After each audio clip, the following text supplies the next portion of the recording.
조금만 더 참아. 엄마 돌아가시면 다 끝이야.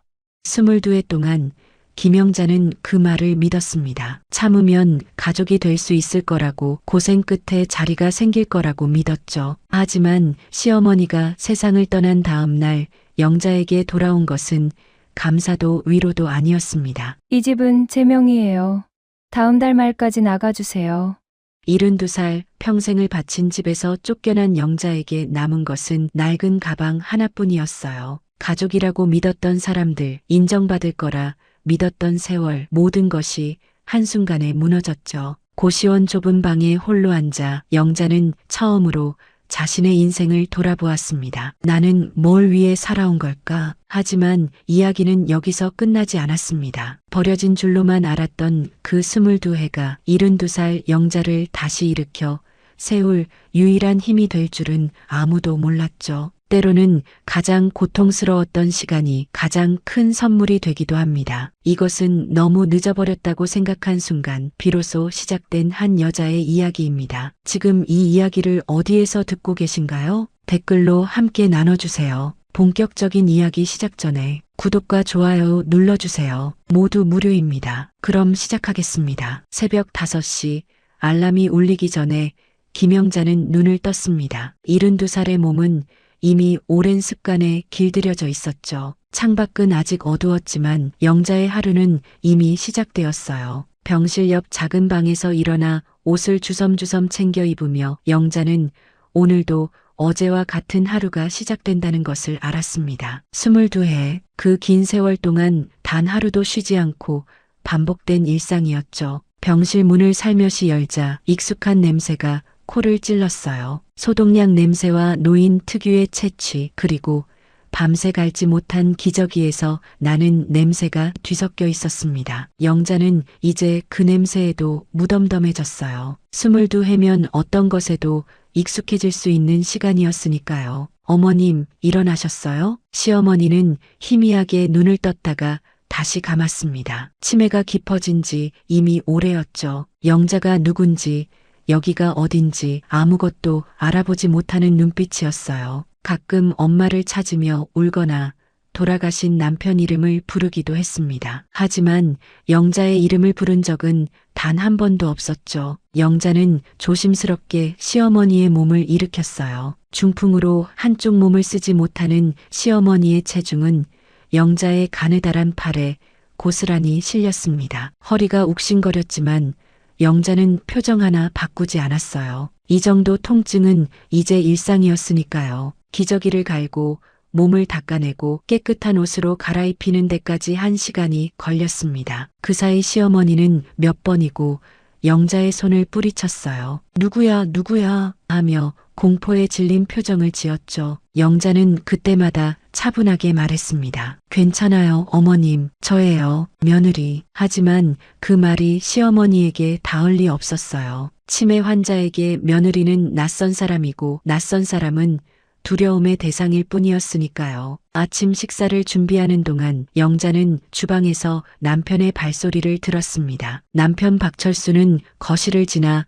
현관으로 향했죠. 출근 준비를 하는 소리였어요. 여보, 밥 먹고 가요. 영자가 불렀지만 철수는 대답 없이 신발을 신었습니다. 그리고 문을 열며 짧게 말했죠. 바빠. 엄마 잘 부탁해. 쾅! 문이 닫히는 소리가 집안에 울렸어요. 영자는 손을 멈추지 않고 죽을 끓였습니다. 시어머니는 이제 죽밖에 드시지 못했어요. 삼키는 것조차 힘들어 하셨기 때문에 영자는 한 숟가락씩 천천히 떠먹여야 했죠. 자, 어머님, 한 입만 더요. 시어머니는 고개를 돌렸습니다. 입을 꾹 다물고 영자가 내미는 숟가락을 거부했어요. 영자는 포기하지 않고 다시 시도했습니다. 한 끼를 먹이는데 1시간이 넘게 걸리는 날도 많았죠. 식사가 끝나면 약을 챙겨드려야 했어요. 혈압약, 당뇨약, 치매약, 소화제까지 6가지가 넘는 약을 하나하나 물과 함께 넘겨드렸습니다. 그리고 다시 기저귀를 확인하고 욕창이 생기지 않도록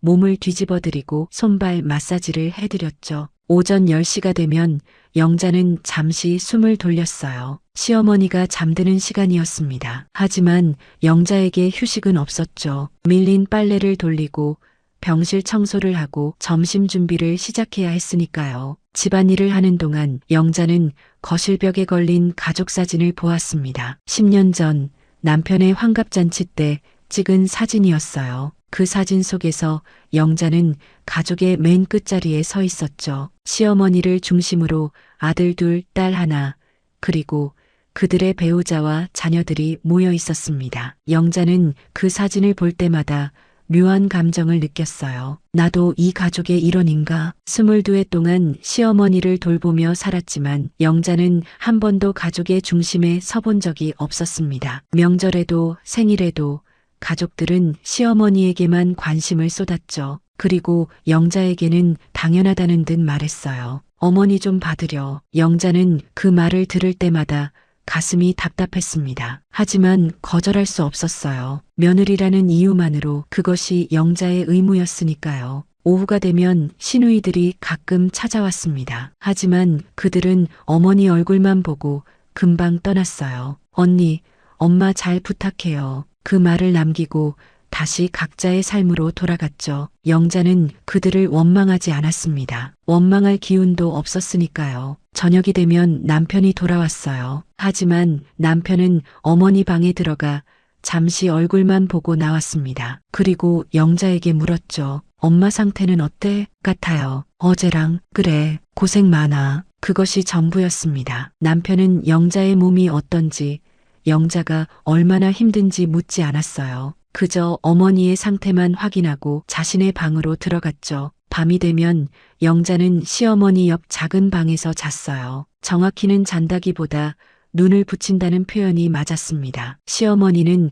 밤마다 뒤척이며 소리를 냈죠. 기저귀를 갈아야 할 때도 있었고 갑자기 일어나려고 안간힘을 쓸 때도 있었어요. 영자는 그때마다 잠에서 깨어 시어머니를 달래야 했습니다. 새벽 3시, 4시에 깨는 것은 일상이었어요. 그리고 다시 5시가 되면 새로운 하루가 시작되었죠. 22해 동안 영자의 하루는 이렇게 반복되었습니다. 이 모든 것이 언제 끝날까? 영자는 가끔 그런 생각을 했어요. 하지만 곧 죄책감이 밀려왔습니다. 시어머니의 죽음을 바라는 것 같아서 영자는 그 생각을 머릿속에서 지워버렸죠. 남편은 늘 같은 말만 했습니다. 조금만 더 참아. 엄마 돌아가시면 다 끝이야. 영자는 그 말을 믿으며 버텼어요. 참으면 가족이 될 수 있을 거라고, 고생 끝에 자리가 생길 거라고, 22해의 세월이 언젠가는 인정받을 거라고요. 하지만 영자는 몰랐습니다. 그 끝이 자신에게는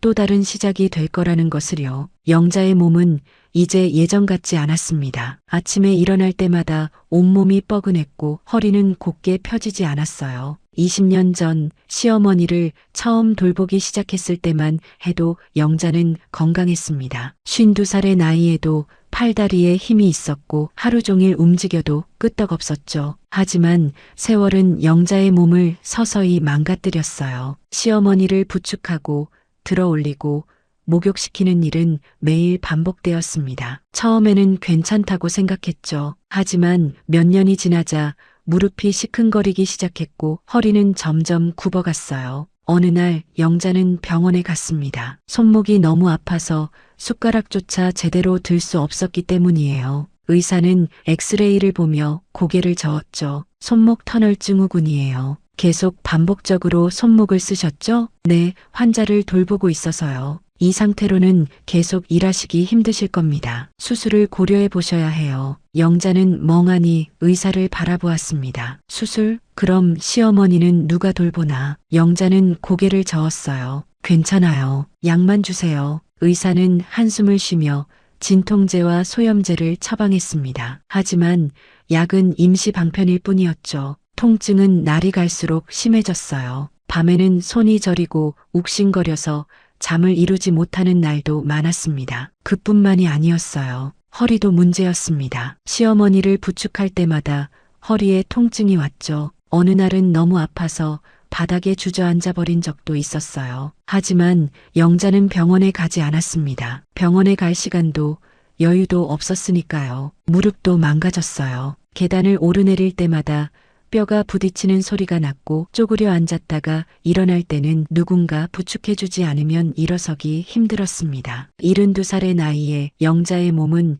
이미 80대 노인의 몸처럼 느껴졌죠. 하지만 아무도 영자의 고통을 묻지 않았어요. 남편은 퇴근하면 피곤하다며 자신의 방으로 들어갔고 시누이들은 가끔 전화로 어머니 안부만 물었습니다. 영자의 건강은 그들에게 관심사가 아니었죠. 어느 날 영자는 거울을 보다가 깜짝 놀랐습니다. 거울 속에 자신이 낯설었어요. 언제부터인가 머리는 새하얗게 새었고 얼굴에는 깊은 주름이 새겨져 있었죠. 눈가의 다크서클은 지워지지 않았고 입가는 항상 굳어 있었어요. 이게 나인가? 영자는 거울 속의 자신을 한참 바라보았습니다. 20년 전 시어머니를 돌보기 시작했을 때만 해도 영자는 웃는 얼굴이었어요. 하지만 이제 영자는 웃는 법을 잊어버린 것 같았죠. 시어머니의 병은 점점 깊어졌습니다. 치매는 말기로 접어들었고 중풍으로 인한 합병증도 늘어났어요. 폐렴이 왔을 때는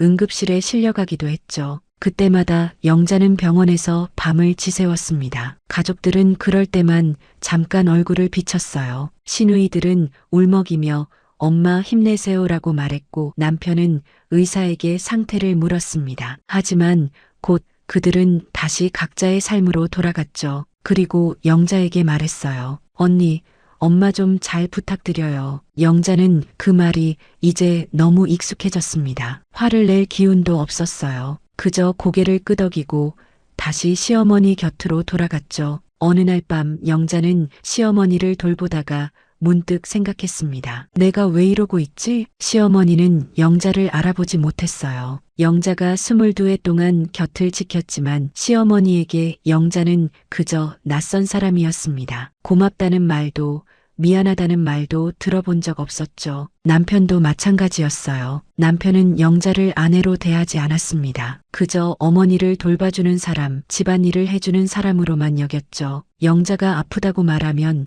남편은 이렇게 대답했어요. 그래도 엄마는 더 아프잖아. 시가 가족들도 마찬가지였습니다. 영자는 그들에게 있어도 되고 없어도 되는 며느리였어요. 필요할 때만 부르고 필요 없을 때는 잊어버리는 존재였죠. 영자는 가끔 이런 생각을 했습니다. 내가 사라지면 이 사람들은 알까? 내가 얼마나 힘들었는지. 하지만 곧 그 생각을 지웠어요. 사라질 수도 없었습니다. 영자에게는 갈 곳이 없었죠. 친정은 이미 오래전에 정리되었고 형제자매들과도 연락이 끊긴 지 오래였어요. 영자의 세상은 이 집뿐이었습니다. 그래서 영자는 떠나지 않았어요. 떠날 수 없었죠. 자신이 없으면 시어머니를 돌볼 사람이 없다는 것을 알았기 때문입니다. 그리고 어쩌면 그것이 영자가 이 집에 존재할 수 있는 유일한 이유였기 때문이에요. 밤마다 영자는 작은 방에 누워 천장을 바라보았습니다. 22해의 세월이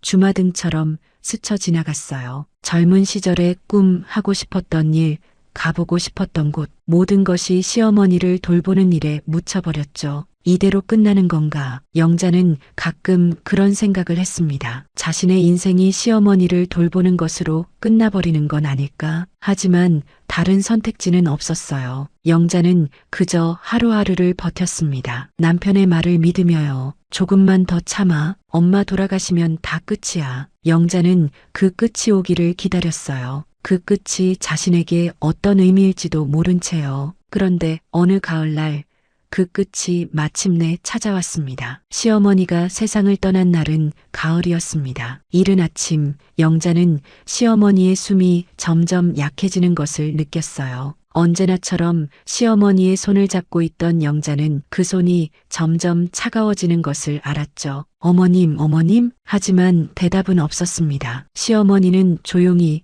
그렇게 숨을 거두었어요. 영자는 한동안 그 자리에 앉아 있었습니다. 22해 동안 곁을 지켰던 사람이 떠났죠. 슬픔보다는 이상한 공허함이 밀려왔어요. 영자는 떨리는 손으로 남편에게 전화를 걸었습니다. 여보, 어머님이 돌아가셨어요. 전화기 너머로 남편의 침묵이 흘렀어요. 그리고 짧은 한숨 소리가 들렸죠. 알았어. 지금 갈게. 1시간 후 집안이 북적이기 시작했습니다. 시누이들이 달려왔고 친척들이 모여들었어요. 장례 준비가 급하게 진행되었죠. 영자는 그 와중에도 손님들을 맞이하고 음식을 준비하고 장례식장으로 갈 준비를 했습니다. 장례식은 3일장으로 치러졌어요. 영자는 상주 옆에서 조문객들에게 고개를 숙였습니다. 사람들은 영자에게 말했죠. 고생 많으셨어요. 정성껏 모셔서 편히 가셨네요. 영자는 그저 고개만 끄덕였어요. 고생했다는 말이 위로가 되지 않았습니다. 22해의 세월이 고생이라는 단어로 정리되는 것이 허무했죠. 장례식이 끝나고 시어머니는 화장되어 납골당에 모셔졌습니다. 그날 저녁 가족들은 집으로 돌아왔어요. 영자는 피곤한 몸을 이끌고 부엌에서 저녁을 준비했습니다. 장례를 치르느라 제대로 먹지 못한 가족들을 위해서였죠. 식사가 끝나고 거실에 가족들이 모였어요. 남편의 형제자매들 그리고 그들의 배우자들이 둘러앉았습니다. 영자는 차를 내오며 무슨 이야기가 오갈지 짐작했어요. 재산 이야기였죠. 시누이가 먼저 입을 열었습니다. 오빠, 엄마 재산 정리 이야기 좀 해야겠어요. 남편은 고개를 끄덕였어요. 그리고 서류 몇 장을 꺼내 테이블 위에 놓았습니다. 영자는 조용히 그 자리에 앉았어요. 자신과는 상관없는 이야기라고 생각했죠. 엄마가 남기신 건 이 집하고 예금 조금이에요. 형제들은 고개를 끄덕이며 서류를 살펴보았습니다. 그리고 시누이가 말했어요. 이 집은 원래 제 명의예요. 엄마가 살아계실 때 제 이름으로 해놓으셨거든요. 영자는 그 말에 깜짝 놀랐습니다. 22해 동안 살아온 이 집이 시누이 명의라는 것을 처음 알았어요. 남편은 아무 말도 하지 않았죠. 그럼 예금은 어떻게 할까요? 형제들끼리 나눠 가지죠. 공평하게. 이야기는 순식간에 정리되었어요. 그리고 시누이가 영자를 보며 말했습니다. 언니, 그동안 정말 고생 많았어요. 우리가 언니한테 너무 미안해요. 영자는 고개를 들었어요. 시누이의 눈빛은 진심으로 보였습니다. 하지만 이어진 말은 영자의 가슴을 얼어붙게 만들었죠. 이제 고생 끝났으니까 언니도 편히 사세요. 이 집은 제가 쓸 일이 있어서 언니랑 오빠는 다른데 알아보셔야 할 것 같아요. 영자는 그 말을 듣는 순간 숨이 멎는 것 같았습니다. 22해를 살아온 이 집에서 나가라는 말이었어요. 영자는 남편을 바라보았습니다. 남편은 고개를 숙인 채 아무 말도 하지 않았죠. 오빠, 괜찮죠? 시누이가 남편에게 물었어요. 남편은 잠시 침묵하다가 작은 목소리로 대답했습니다. 그래, 알았어. 영자는 믿을 수 없었어요. 남편이 아무런 반대도 하지 않았습니다. 영자를 위해 한마디도 하지 않았죠. 영자는 떨리는 목소리로 물었어요. 여보, 그럼 우린 어디로 가요? 남편은 여전히 고개를 숙인 채 대답했습니다. 알아볼게. 걱정 마. 하지만 그 말은 영자에게 아무런 위로가 되지 않았어요. 영자는 그 자리에 앉아 아무 말도 할 수 없었습니다. 가족들은 이미 다음 이야기로 넘어가 있었죠. 영자는 마치 투명 인간이 된 것 같았어요. 그날 밤 영자는 잠을 이룰 수 없었습니다. 22해의 시간이 한순간에 무너지는 느낌이었어요. 영자는 시어머니를 위해 자신의 모든 것을 바쳤습니다. 젊음도 건강도 꿈도 모두 포기했죠. 하지만 그 끝에 남은 것은 아무것도 없었어요. 영자는 작은 방에 누워 천장을 바라보았습니다. 처음으로 깊게 숨을 들이마셨어요. 22해 만에 처음 느껴보는 해방감이었습니다. 더 이상 시어머니를 돌보지 않아도 되었죠. 새벽에 일어나지 않아도 되었고 기저귀를 갈지 않아도 되었어요. 하지만 그 해방감은 오래가지 않았습니다. 곧 불안이 밀려왔어요. 이제 영자에게 무엇이 남았을까? 갈 곳도 할 일도 아무것도 없었죠. 72살의 나이에 영자는 완전히 빈손이 되어버렸어요. 영자는 눈을 감았습니다. 하지만 잠은 오지 않았어요. 대신 22해의 세월이 주마등처럼 스쳐 지나갔습니다. 그 모든 시간이 무의미하게 느껴졌죠. 나는 뭘 위해 살아온 걸까? 영자는 그날 밤 처음으로 자신의 삶을 돌아보았습니다. 그리고 깨달았어요. 자신은 단 한 번도 자신을 위해 산 적이 없다는 것을요. 다음 날 아침 영자는 평소처럼 일찍 일어났습니다. 하지만 할 일이 없었어요. 시어머니의 방은 텅 비어 있었고 병실 특유의 냄새도 사라지고 있었습니다. 영자는 멍하니 그 방을 바라보다가 조용히 문을 닫았어요. 부엌에서 남편이 커피를 마시고 있었습니다. 영자는 그 옆에 앉았어요. 남편은 신문을 보며 아무 말도 하지 않았습니다. 영자가 먼저 입을 열었죠. 여보, 어제 그 이야기 진심이에요? 남편은 신문에서 눈을 떼지 않고 대답했습니다. 뭐가? 우리 이 집에서 나가야 한다는 거요. 남편은 한숨을 쉬며 신문을 내려놓았어요. 그게 원래 동생 명의 집이잖아. 어쩔 수 없어. 22해를 여기서 살았는데 하루아침에 나가라는 게 말이 돼요? 영자의 목소리가 떨렸습니다. 하지만 남편은 여전히 무표정했어요. 나도 어쩔 수 없어. 법적으로 동생 집이니까. 그럼 우린 어디로 가요? 계획이라도 있어요? 남편은 대답하지 않았어요. 그저 커피만 마실 뿐이었습니다. 영자는 남편의 얼굴을 한참 바라보았어요. 그제야 깨달았죠. 남편은 처음부터 영자를 지킬 생각이 없었다는 것을요. 당신은 왜 아무 말도 안 했어요? 어제 그 자리에서 무슨 말을 해? 이미 정해진 일인데. 정해진 일? 당신이 가족 아니에요? 나도 가족 아니에요? 영자의 목소리가 높아졌습니다. 하지만 남편은 여전히 차분했어요. 당신은 가족이지. 하지만 이 집은 동생 거야. 그게 현실이야. 영자는 더 이상 말을 잇지 못했습니다. 현실, 그 단어가 영자의 가슴을 짓눌렀어요. 22해 동안 시어머니를 돌보며 쌓아온 것들이 가족이라고 믿었던 것들이 모두 허상이었다는 것을 깨달았죠. 그날 오후 신우이가 다시 찾아왔습니다. 손에는 서류 몇 장을 들고 있었어요. 언니, 오빠, 이거 좀 보세요. 신우이는 테이블 위에 서류를 펼쳤습니다. 진명의 이전 서류였어요. 이 집은 제가 이미 몇 년 전에 엄마한테 받은 거예요. 제 명의로 되어 있고요. 근데 제가 이번에 이 집을 팔려고 해요. 영자는 귀를 의심했습니다. 팔아요? 왜요? 제 사정이 있어요. 경제적으로 좀 어려워서요. 이 집 팔아서 빚 좀 갚으려고요. 영자는 아무 말도 할 수 없었어요. 신우이는 미안한 표정을 지으며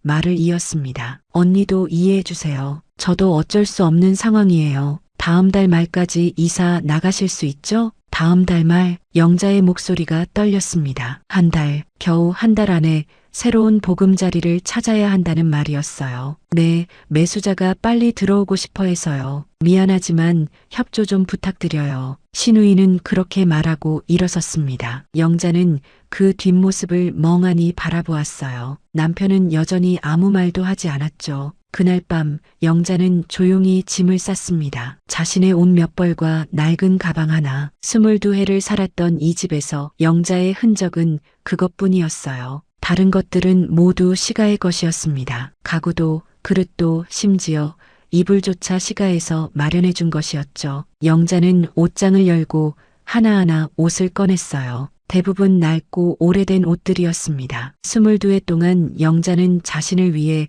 새 옷을 사본 적이 거의 없었어요. 시어머니를 돌보느라 돈을 쓸 여유도 시간도 없었죠. 가방에 옷을 챙기며 영자는 문득 깨달았습니다. 이 집에서 자신의 것이라고 할 수 있는 게 정말 아무것도 없다는 것을요. 사진도 추억도 아무것도 남지 않았어요. 영자는 그저 이 집을 지나간 사람에 불과했죠. 남편은 거실에서 텔레비전을 보고 있었습니다. 영자는 거실로 나가 남편에게 물었어요. 여보, 우리 정말 어디로 가요? 남편은 텔레비전에서 눈을 떼지 않고 대답했습니다. 당분간 찜질방이나 고시원에서 지내야 할 것 같아. 찜질방? 영자는 믿을 수 없다는 표정을 지었어요. 72살의 나이에 찜질방에서 산다는 것이 현실적으로 가능한 일인지 의심스러웠습니다. 다른 방법이 있어요? 돈도 없는데. 남편의 목소리에는 짜증이 섞여 있었어요. 영자는 더 이상 묻지 않았습니다. 남편에게 기대할 수 있는 것은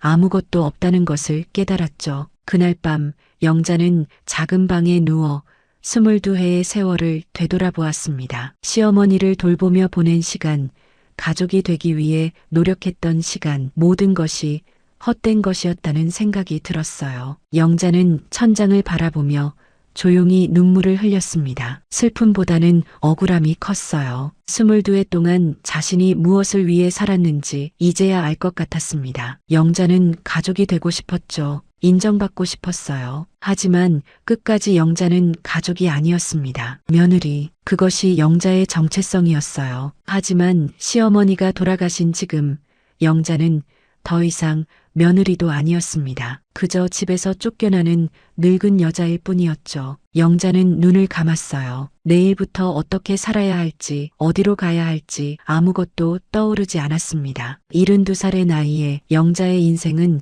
완전히 백지 상태가 되어버렸죠. 창밖으로 가을바람이 불어왔습니다. 차가운 바람이 방 안으로 스며들었어요. 영자는 이불을 끌어올리며 몸을 웅크렸습니다. 앞으로 맞이할 날들이 이 가을바람처럼 차갑고 냉정할 거라는 것을 영자는 이미 알고 있었어요. 한 달은 생각보다 빨리 지나갔습니다. 영자와 남편은 약속대로 집을 나섰어요. 남편은 가방 하나를 들고 먼저 걸어갔고 영자는 그 뒤를 따랐습니다. 22해를 살았던 집을 돌아보며 영자는 묘한 감정을 느꼈어요. 해방감도 슬픔도 아닌 그저 텅 빈 공허함이었죠. 첫날 밤은 찜질방에서 보냈습니다. 남편은 남자 찜질방으로 들어갔고 영자는 여자 찜질방으로 들어갔어요. 영자는 평생 찜질방에서 자본 적이 없었습니다. 낯선 환경에 적응하기 힘들었죠. 찜질방 안은 사람들로 붐볐어요. 대부분 젊은 사람들이었습니다. 영자 같은 노인은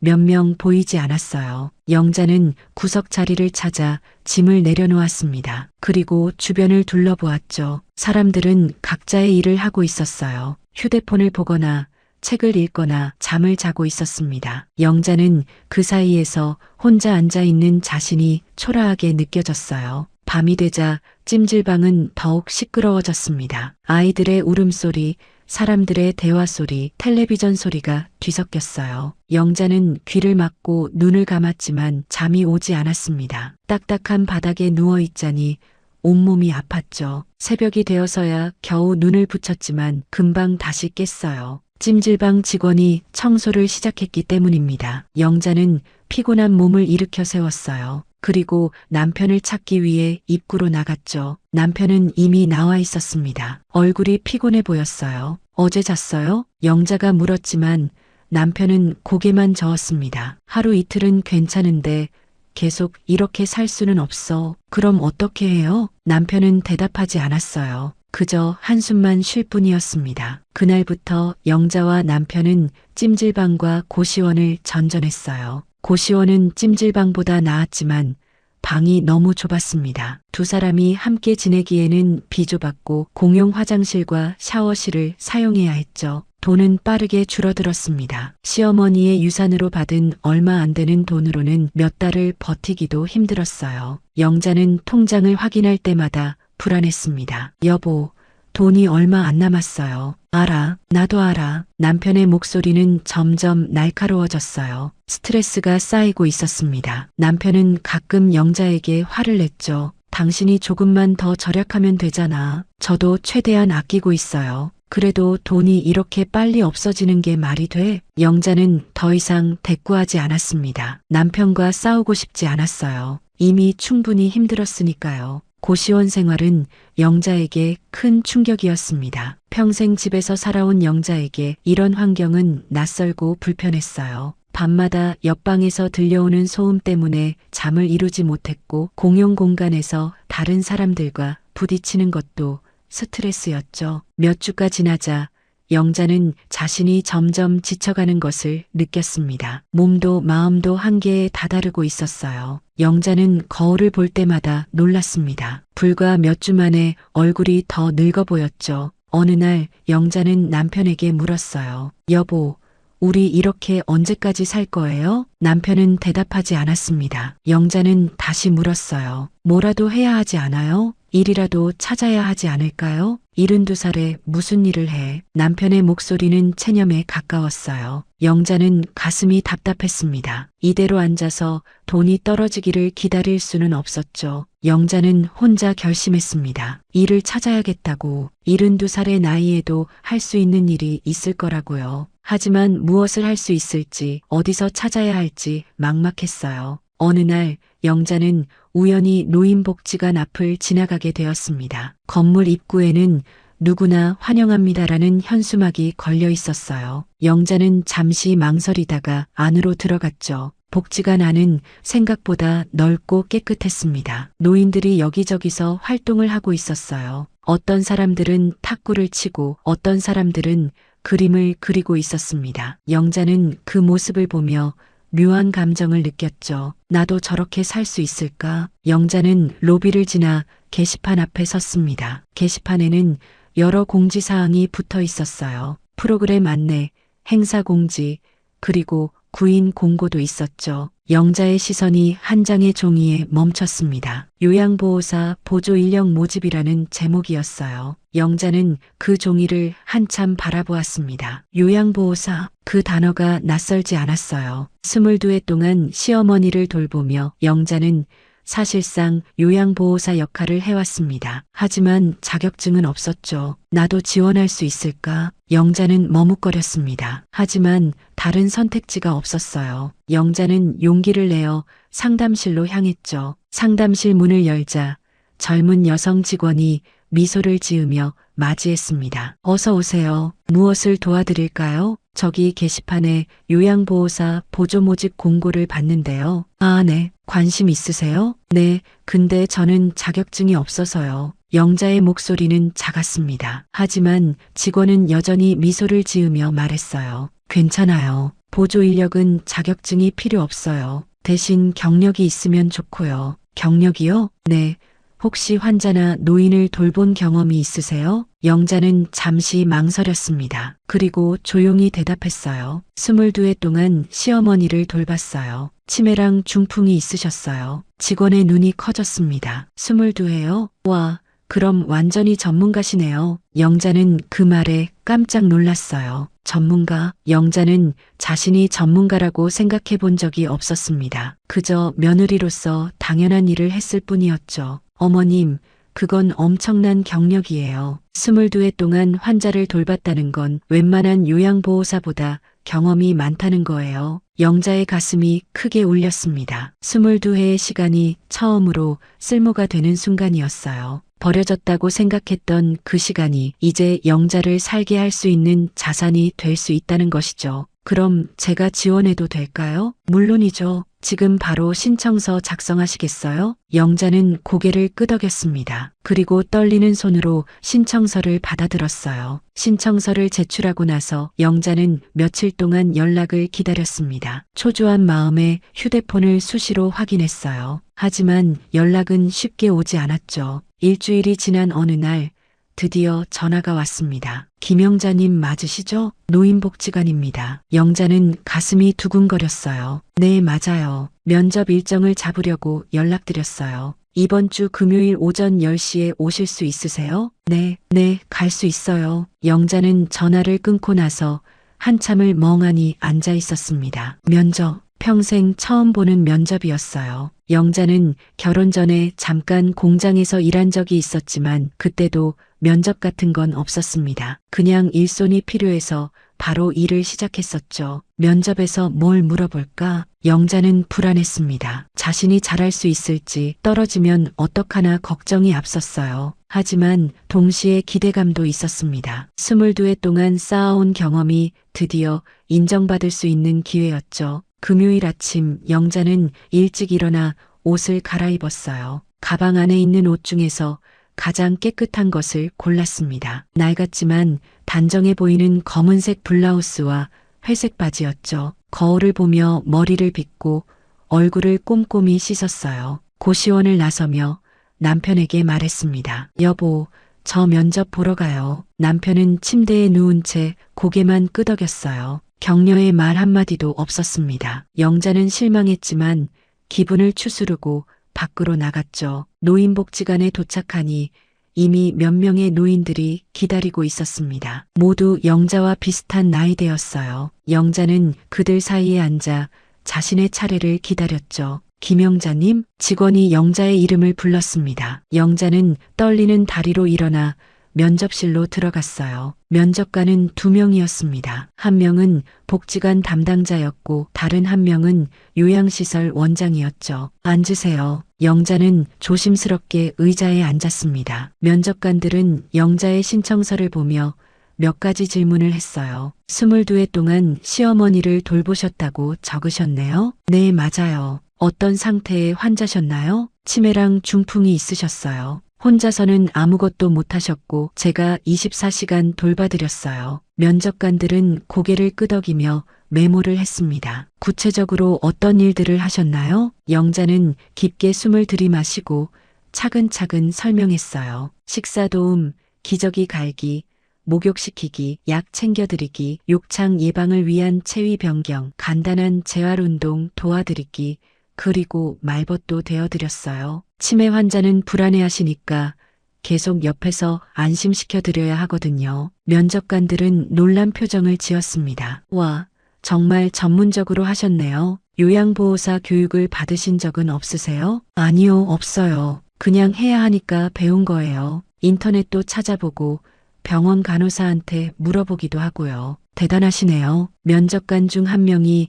진심 어린 표정으로 말했어요. 솔직히 22의 경력이면 자격증 있는 요양보호사보다 실력이 더 좋을 것 같아요. 영자는 그 말에 눈시울이 붉어졌습니다. 22회 동안 누구에게도 인정받지 못했던 시간이 이제야 가치를 인정받고 있었죠. 면접은 생각보다 빨리 끝났습니다. 면접관들은 영자에게 긍정적인 신호를 보냈어요. 다음 주 월요일부터 시작하실 수 있으세요? 네, 합격한 건가요? 네, 합격하셨어요. 축하드립니다. 영자는 믿을 수 없었습니다. 합격? 72살의 나이에 자격증도 없는 자신이 일자리를 얻었다는 것이 꿈만 같았어요. 정말 감사합니다. 영자의 목소리는 떨렸습니다. 면접관들은 미소를 지으며 고개를 끄덕였어요. 복지관을 나서며 영자는 가슴이 벅차올랐습니다. 처음으로 자신의 가치를 인정받는 기분이었어요. 22회 동안 버려진 시간이라고 생각했던 그 세월이 이제 영자를 살게 할 힘이 되어주고 있었죠. 고시원으로 돌아가는 길, 영자는 처음으로 웃음을 지었습니다. 오랜만에 느끼는 행복이었어요. 남편에게 소식을 전하자 남편도 놀란 표정을 지었어요. 정말 합격했어? 응. 다음 주 월요일부터 일 시작해. 얼마 받는데? 시급이라고 하더라. 정확한 금액은 월요일에 얘기한대. 남편은 잠시 생각하다가 말했습니다. 그래, 잘 됐네. 우리 돈이 얼마 안 남았으니까. 영자는 남편의 반응에 조금 실망했어요. 축하한다는 말 한마디 없이 돈 이야기만 하는 남편이 서운했습니다. 하지만 영자는 기분을 망치고 싶지 않았죠. 상관없어. 나를 위해 일하는 거니까. 그날 밤 영자는 오랜만에 깊은 잠에 빠졌습니다. 꿈속에서 영자는 환자들을 돌보고 있었어요. 그리고 그 환자들이 영자에게 고맙다고 말하는 꿈이었죠. 월요일 아침 영자는 설레는 마음으로 요양시설로 향했습니다. 처음 출근하는 날이었어요. 시설은 복지관에서 그리 멀지 않은 곳에 있었죠. 시설 문을 열고 들어서자 요양보호사들이 영자를 맞이했습니다. 모두 친절했어요. 영자는 간단한 오리엔테이션을 받고 첫 업무를 배정받았죠. 김영자님은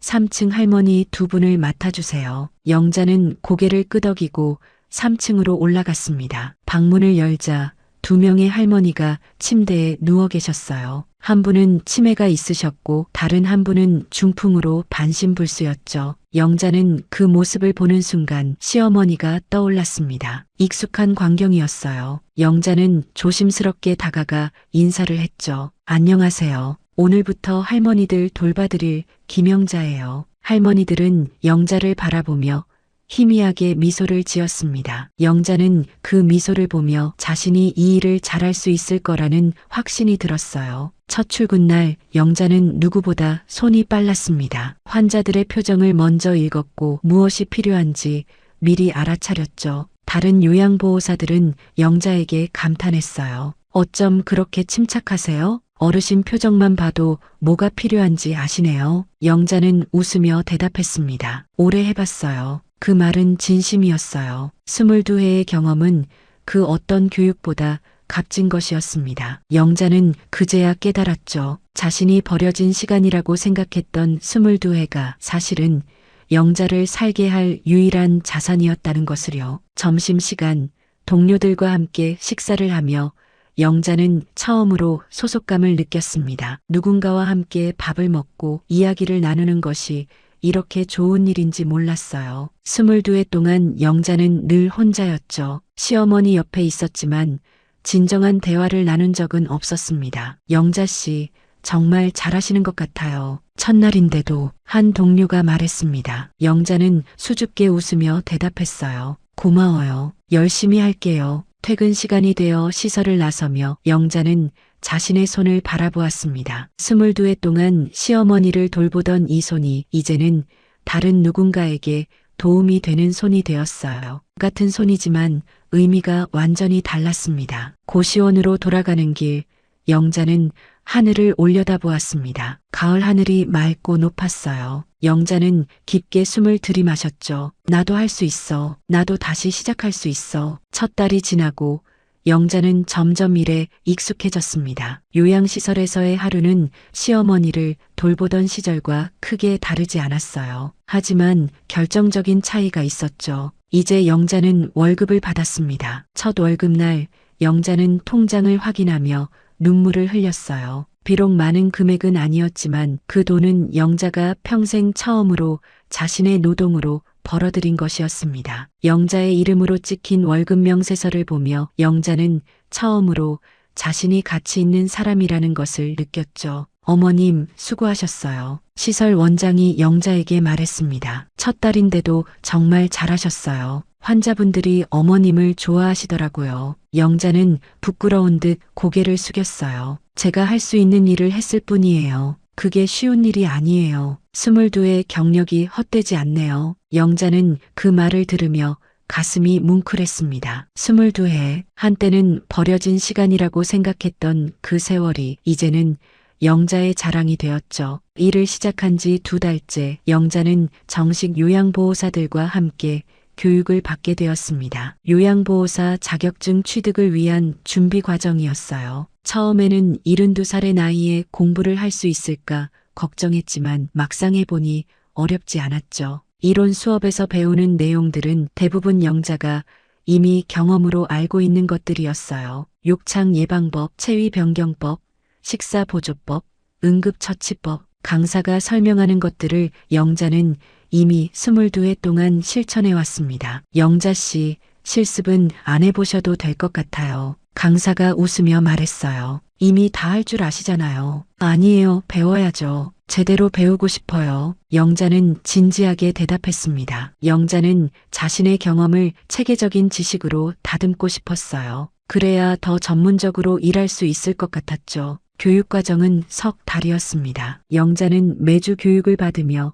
시험도 치렀어요. 처음에는 시험이 두려웠습니다. 하지만 막상 문제를 보니 대부분 영자가 경험으로 알고 있는 내용들이었죠. 석 달 후 영자는 요양보호사 자격증을 취득했습니다. 시험 결과를 받아들고 영자는 한참을 그 종이를 바라보았어요. 자격증, 평생 처음으로 받는 자격증이었습니다. 축하해요, 영자 씨. 동료들이 영자를 축하해 주었어요. 영자는 눈물을 참으며 고개를 숙였죠. 감사합니다. 그날 밤 영자는 자격증을 고시원 방 벽에 붙였습니다. 좁고 초라한 방이었지만 그 자격증이 걸리자 방이 달라 보였어요. 영자는 자격증을 보며 생각했죠. 이제 나도 전문가야. 자격증을 취득한 후 영자는 정식 요양보호사로 채용되었습니다. 급여도 올랐고 근무 조건도 나아졌어요. 영자는 이제 보조 인력이 아니라 당당한 요양보호사였죠. 일을 시작한 지 6달이 지났을 때 시설에서 영자에게 특별한 제안을 했습니다. 영자 씨, 신규 요양보호사 교육 담당을 맡아주실 수 있으세요? 영자는 깜짝 놀랐어요. 저요? 제가 가르친다고요? 네, 영자 씨가 가장 적임자예요. 경험도 많으시고 환자들 다루는 솜씨도 뛰어나시잖아요. 신규 직원들한테 많이 배울 게 있을 거예요. 영자는 잠시 망설였습니다. 자신이 다른 사람을 가르칠 수 있을지 자신이 없었어요. 하지만 시설 원장의 눈빛은 진지했죠. 해볼게요. 영자는 용기를 내어 대답했습니다. 그렇게 영자는 신규 요양보호사들을 가르치기 시작했어요. 처음에는 어색했습니다. 하지만 점점 익숙해졌죠. 영자는 자신이 22회 동안 배운 것들을 신규 직원들에게 전수했어요. 환자분들을 대할 때는 항상 존중하는 마음을 가져야 해요. 비록 치매로 기억을 잃으셨어도 그분들은 우리의 어른이에요. 기저귀를 갈 때는 환자분의 자존심을 지켜드려야 해요. 창피해하시지 않도록 커튼을 쳐드리고 부드럽게 말을 걸어드리세요. 밤에 환자분들이 불안해하실 때는 손을 잡아드리세요. 말보다 손의 온기가 더 큰 위로가 돼요. 신규 직원들은 영자의 말에 고개를 끄덕이며 열심히 메모했습니다. 영자는 그 모습을 보며 뿌듯함을 느꼈어요. 내가 누군가에게 도움이 되고 있구나. 일을 시작한 지 1년이 되었을 때 시설에서 영자에게 표창을 수여했습니다. 모범 요양보호사상 김영자님, 영자는 무대 위로 올라가 상장을 받았어요. 동료들의 박수 소리가 울려 퍼졌습니다. 영자는 상장을 받아들고 눈물을 참지 못했죠. 72회를 살면서 영자는 한 번도 상을 받아본 적이 없었습니다. 학교 다닐 때도 결혼해서도 시어머니를 돌볼 때도 아무도 영자를 칭찬하지 않았고 인정하지 않았어요. 하지만 이제 영자는 달랐습니다. 영자는 자신의 일로 인정받았고 칭찬받았어요. 그리고 무엇보다 영자 자신이 자신을 자랑스러워했죠. 일을 하며 영자는 자신과 비슷한 처지의 환자들을 많이 만났습니다. 가족에게 버려진 노인, 혼자 외롭게 사는 노인, 자식들에게 짐이 되었다고 생각하는 노인. 영자는 그들을 돌보며 자신의 과거를 돌아보았어요. 나도 저렇게 될 뻔했어. 하지만 영자는 달랐습니다. 영자는 포기하지 않았어요. 72살의 나이에도 새로운 시작을 선택했죠. 그리고 그 선택이 영자의 삶을 완전히 바꿔놓았습니다. 어느 날 한 할머니가 영자에게 말했어요. 선생님 고마워요. 선생님 덕분에 편해요. 영자는 그 말을 들으며 가슴이 벅차올랐습니다. 22회 동안 시어머니를 돌보며 영자는 단 한 번도 고맙다는 말을 들어본 적이 없었어요. 하지만 이제 영자는 매일 고맙다는 말을 들었죠. 환자들은 영자를 좋아했습니다. 영자의 손길은 다른 요양보호사들과 달랐어요. 부드럽고 따뜻했죠. 영자는 환자들을 가족처럼 대했습니다. 그리고 환자들도 영자를 가족처럼 여겼어요. 일을 하며 영자는 점점 건강해졌습니다. 몸이 아팠지만 마음은 건강했어요. 영자는 이제 아침에 일어나는 것이 즐거웠습니다. 오늘 만날 환자들, 오늘 할 일들을 생각하며 하루를 시작했죠. 남편은 여전히 고시원에서 무기력하게 지냈습니다. 영자가 버는 돈으로 생활비를 충당했고 남편은 그저 그 돈을 쓸 뿐이었어요. 영자는 남편에게 실망했지만 더 이상 남편에게 기대하지 않았죠. 내가 나를 책임지는 거야. 영자는 그렇게 생각하며 하루하루를 살아갔습니다. 그리고 조금씩 돈을 모았어요. 언젠가 고시원을 벗어나 자신의 작은 방이라도 얻고 싶었죠. 일을 시작한 지 1년 반이 지났을 때 영자는 마침내 작은 원룸을 계약할 수 있었습니다. 많이 낡았지만 깨끗하고 햇볕이 잘 드는 집이었어요. 영자는 이사를 하며 처음으로 자신의 집을 가진 기분을 느꼈죠. 이제 진짜 내 집이야. 집을 꾸미며 영자는 요양보호사 자격증을 벽에 걸었습니다. 그리고 그 옆에 모범 요양보호사 상장도 걸었어요. 작은 집이었지만 영자에게는 세상 어떤 집보다 소중했죠. 일을 시작한 지 2년이 지났습니다. 영자는 이제 74살이 되었어요. 하지만 영자의 눈빛은 2년 전과 달랐습니다. 더 이상 무기력하지 않았어요. 생기가 돌았고 자신감이 넘쳤죠. 어느 날 영자는 통장을 정리하다가 놀랐습니다. 2년 동안 꾸준히 모은 돈이 꽤 쌓여 있었어요. 영자는 그 돈을 보며 생각했죠. 이게 다 내가 번 돈이야. 그 돈은 단순히 숫자가 아니었습니다. 그것은 영자가 자신의 힘으로 살아갈 수 있다는 증거였어요.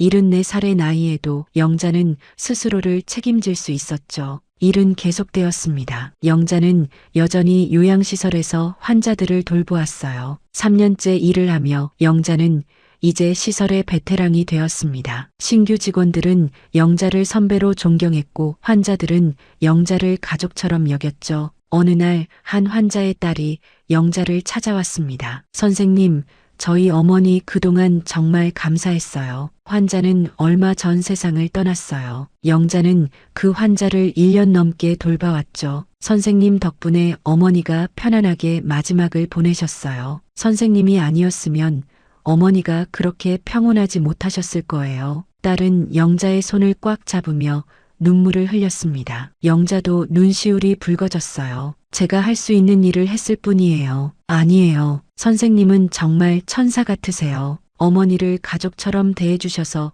정말 감사해요. 영자는 그 말을 들으며 22해 전 자신을 떠올렸습니다. 시어머니를 돌보며 누구에게도 고맙다는 말을 듣지 못했던 자신. 하지만 이제 영자는 매일 고맙다는 말을 들었죠. 참 많이 달라졌어. 영자는 집으로 돌아가는 길에 그렇게 생각했어요. 일을 시작한 지 3년이 되었을 때 시설에서 영자에게 제안을 했습니다. 영자 씨, 정규직으로 전환하실래요? 영자는 깜짝 놀랐어요. 정규직이요? 네, 영자 씨 같은 분이 우리 시설에 꼭 필요해요. 정규직으로 전환하시면 급여도 올라가고 복지도 좋아져요. 영자는 잠시 망설였습니다. 75살의 나이에 정규직이 될 수 있을까? 하지만 시설 원장의 눈빛은 진지했어요. 감사합니다. 하겠습니다. 그렇게 영자는 정규직 요양보호사가 되었습니다. 75살의 나이에 영자는 평생 처음으로 정규직 직원이 되었죠. 정규직이 되고 나서 영자의 삶은 더욱 안정되었습니다. 매달 들어오는 월급은 영자에게 안정감을 주었어요. 영자는 이제 미래를 계획할 수 있게 되었죠. 어느 날 영자는 은행을 방문했습니다. 자신의 통장을 정리하고 노후를 위한 저축을 시작하기 위해서였어요. 은행 직원이 영자에게 물었습니다. 어머님, 노후 대비를 위해 저축하시는 거죠? 네, 맞아요. 75세의 노후 대비라니 정말 훌륭하세요. 영자는 웃으며 대답했어요. 늦었다고 생각할 때가 가장 빠른 때라잖아요. 은행 직원은 감탄하며 고개를 끄덕였습니다. 영자는 통장을 만들고 매달 조금씩 저축하기로 했어요. 많은 돈은 아니었지만 영자에게는 의미 있는 돈이었죠. 일을 하며 영자는 자신과 비슷한 이야기를 가진 동료들을 만났습니다. 60대, 70대에 일을 시작한 사람들, 그들은 모두 각자의 사연이 있었어요. 가족에게 버려진 사람, 경제적으로 어려운 사람, 늦게나마 자신의 삶을 찾은 사람. 영자는 그들과 이야기를 나누며 자신만 힘든 게 아니라는 것을 깨달았습니다. 그리고 그들 모두가 열심히 살아가는 모습을 보며 영자도 힘을 얻었죠. 어느 날 한 동료가 영자에게 물었어요. 영자 씨, 후회 안 해요? 22해를 시어머니 돌보느라 보낸 거. 영자는 잠시 생각했습니다. 후회? 물론 때때로 아쉬운 마음이 들었어요. 만약 그 22해를 자신을 위해 썼다면 지금 더 나은 삶을 살고 있을지도 몰랐죠. 하지만 영자는 고개를 저었습니다. 후회는 안 해요. 그 22해가 없었으면 지금의 저도 없었을 테니까요. 무슨 뜻이에요? 그 22해가 저를 지금 여기로 이끌었어요. 그 경험이 제 자산이 되었고 그 덕분에 지금 이 일을 할 수 있는 거예요. 버려진 시간이라고 생각했지만 사실은 제 인생에서 가장 중요한 시간이었어요. 동료는 감동한 표정으로 영자를 바라보았습니다. 영자 씨, 정말 대단해요. 영자는 미소를 지었어요. 몇 년 후, 영자는 78살이 되었습니다. 하지만 영자는 여전히 일을 하고 있었어요. 몸은 예전 같지 않았지만 마음은 여전히 젊었죠. 시설에서는 영자의 은퇴를 권유하기도 했습니다. 하지만 영자는 고개를 저었어요. 아직 할 수 있어요. 제가 할 수 있을 때까지 일하고 싶어요. 영자는 진심이었습니다. 일은 영자에게 단순한 생계수단이 아니었어요. 일은 영자의 정체성이었고 삶의 의미였죠. 어느 날 영자는 시어머니의 기일에 납골 땅을 찾았습니다. 오랜만이었어요. 영자는 시어머니의 위패 앞에 앉아 조용히 말을 걸었죠. 어머님, 저예요. 며느리 영자. 바람이 불어왔습니다. 영자는 눈을 감고 22해의 세월을 떠올렸어요. 어머님을 돌보던 시간이 힘들었어요. 정말 힘들었어요. 그때는 왜 제가 이런 삶을 살아야 하나 원망도 많이 했어요. 영자의 목소리는 떨렸습니다. 하지만 이제는 알겠어요. 그 시간이 제게 무엇을 남겼는지, 어머님을 돌보며 배운 것들이 지금 제가 다른 사람들을 돌볼 수 있게 만들었어요. 그 22해가 제 인생에서 가장 소중한 시간이었어요. 영자는 눈을 떴습니다. 눈가가 촉촉했어요. 고맙습니다, 어머님. 제게 이 경험을 주셔서. 영자는 일어서서 마지막으로 절을 했습니다. 그리고 납골당을 나섰죠. 집으로 돌아가는 길, 영자는 하늘을 올려다보았습니다. 맑은 하늘이 펼쳐져 있었어요. 영자는 깊게 숨을 들이마셨죠. 이제 나는 자유로워. 영자는 더 이상 누군가의 며느리가 아니었습니다. 누군가에게 버려진 노인도 아니었어요. 영자는 자신의 삶을 책임지는 한 사람이었고 자신의 일로 인정받는 전문가였죠. 그날 밤 영자는 자신의 작은 집에서 차를 마시며 창밖을 바라보았습니다. 작은 집이었지만 영자는 행복했어요. 비록 늦게 시작했지만 영자는 자신의 삶을 살고 있었죠. 통장에는 영자가 조금씩 모은 돈이 있었고 벽에는 자격증과 상장이 걸려 있었습니다. 그리고 무엇보다 영자의 마음속에는 자부심이 있었어요. 나는 해냈어. 영자는 그렇게 생각하며 미소를 지었습니다. 버려진 시간이라고 생각했던 22해가 결국 영자를 구원했어요. 그 시간이 영자에게 남긴 것은 단순한 경험이 아니었습니다. 그것은 영자의 힘이었고 자산이었고 정체성이었죠. 영자는 더 이상 과거를 후회하지 않았습니다. 대신 현재를 살았고 미래를 준비했어요. 78살의 나이에도 영자는 여전히 꿈을 꾸었습니다. 더 많은 사람들을 돌보고 더 나은 요양보호사가 되고 언젠가는 자신의 경험을 책으로 쓰는 꿈. 그리고 영자는 알았습니다. 그 꿈들이 언젠가는 이루어질 거라는 것을요.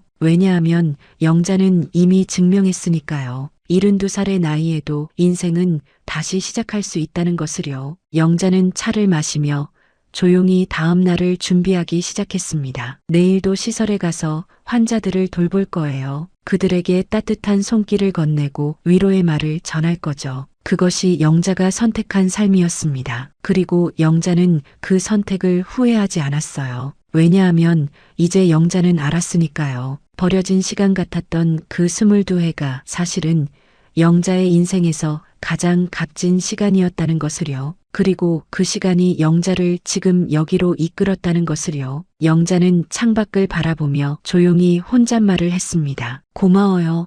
과거의 나 견뎌줘서. 그리고 영자는 미소를 지으며 내일을 기다렸어요. 새로운 하루가 시작되면 영자는 또다시 자신의 자리로 돌아갈 거예요. 환자들의 손을 잡아주고 그들의 이야기를 들어주고 그들에게 필요한 돌봄을 제공할 거죠. 그것이 김영자 78살 요양보호사의 일상이었습니다. 그리고 그것이 바로 버려진 시간이 남긴 가장 아름다운 선물이었습니다. 지금까지 이야기를 들어주셔서 감사합니다. 구독과 좋아요도 잊지 마세요. 그리고 댓글로 여러분의 생각도 나눠주세요. 여러분의 앞날에 항상 행복과 건강이 함께하길 바랍니다. 사연세상이었습니다. 감사합니다.